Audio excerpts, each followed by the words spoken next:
बताइए महाराज जी, आप अपना नाम बताइए पहले। हरे कृष्णा। मेरा नाम गौरव दास है जी।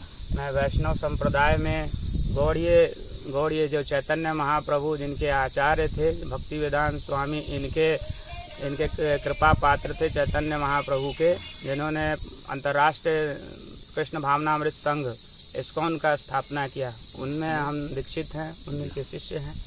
और आज अक्षय तृतीया, अपने गुरु कृपा, भगवान की कृपा, कुल गुरु की कृपा, इन सब के आशीर्वाद से हमने आज अक्षय तृतीया के दिन हमने श्री सत्यनारायण भगवान का कथा संपन्न किया। और जिनके यज्ञ आचार्य श्री विजय मिश्रा द्वारा यह यज्ञ संपन्न हुआ है। अक्षय तृतीया के ही दिन भगवान विष्णु के अवतार श्री परशुराम भगवान का अवतार हुआ था। यही दिन था और यही पक्ष था, यही तिथि थी। इसी दिन भगवान का अवतार हुआ था। इस दिन का ये महात्मा है कि जो भी हम दान धर्म और कर्म करते हैं, यज्ञ का हवन करते हैं, वो सब अक्षय हो जाता है। तो आज ईश्वर की कृपा से हमारा जो यह धर्म अक्षय हो गया, इसका कभी क्षय नहीं होगा। और ये नदी किनारे यहाँ पर भगवान की कृपा से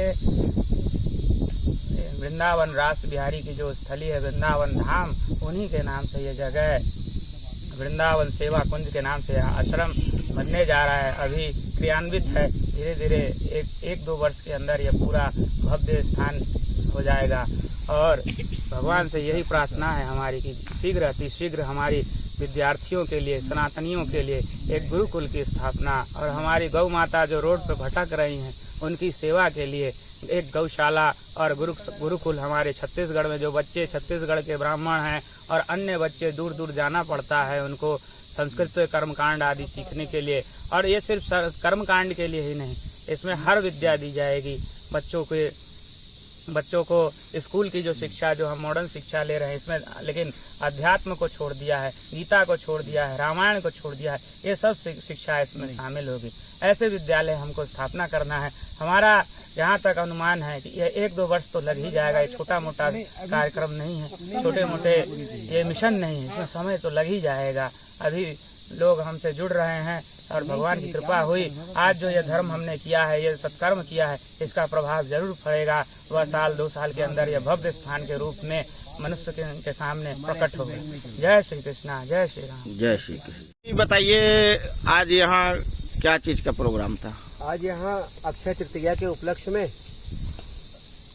ये शिवनाथ नदी के तट पे वृंदावन धाम है, यहाँ पे श्री सत्यनारायण भगवान की कथा का आयोजन किया गया और 5-11 ब्राह्मणों के लिए भोजन की व्यवस्था की गई, जो हमारे ये गौरव दास महाराज जी की तरफ से आयोजित किया गया। तो जो आज अक्षय तृतीया और भगवान परशुराम का जन्मोत्सव भी है, हाँ, तो इस दिन का महत्व कैसे रहता है, इसके बारे में थोड़ा सा बताइए। अक्षय तृतीया ये वैशाख शुक्ल पक्ष जो तृतीया है ना, इसको युगादि भी कहते हैं। सतयुग और त्रेता जो युग है ना, आज के दिन से ही उत्पन्न हुए।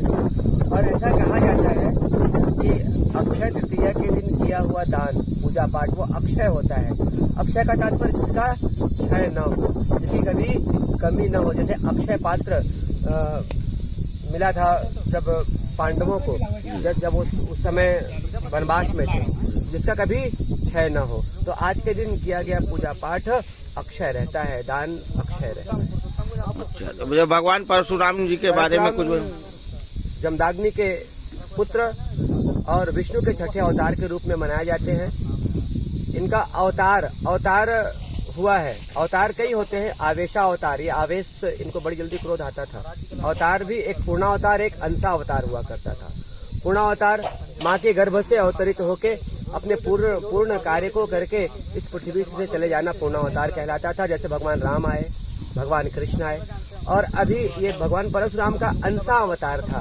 ये भले ही जमदाग्नि के पुत्र थे, लेकिन कुछ अंश के लिए भगवान इनके शरीर में प्रवेश करके इनको भगवान विष्णु के अवतार के रूप में माना गया। तो आज इनका जन्म दिवस है। हम ब्राह्मणों, हम सनातनियों के लिए बड़े गर्व का विषय है कि हम भगवान परशुराम जी का जन्म उत्सव बड़े धूमधाम से मनाते हैं। बताते हैं शास्त्रों में लिखा है कि ये बहुत जल्दी क्रोधित हो जाते हैं।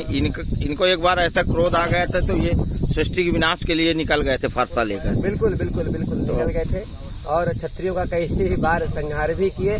तो जो ज्ञानी होगा, उनको क्रोध भी रहता है। या फिर आज से नहीं, वेद पुराण में भी वर्णन है कि जब कभी शास्त्रार्थ हुआ करते थे ना विद्वानों में, और थोड़ी भी गलती हो जाए तो तुरंत अपनी चटपटिया का मतलब जो चप्पल पहनते थे तुरंत उतार लिया करते थे।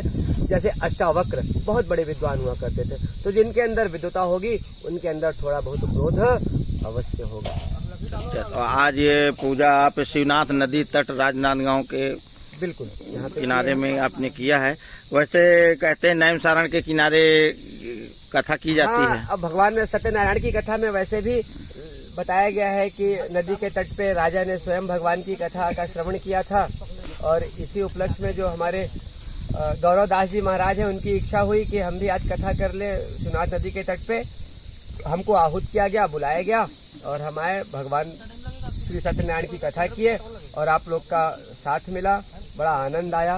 कथा हुआ, कथा पूर्ण हुआ, हवन हुआ, अब प्रसादी की व्यवस्था चल रही। जी ये देखिए शिवनाथ नदी का तट है और ये सभी ये इधर भोजन की प्रसादी की तैयारी चल रही है।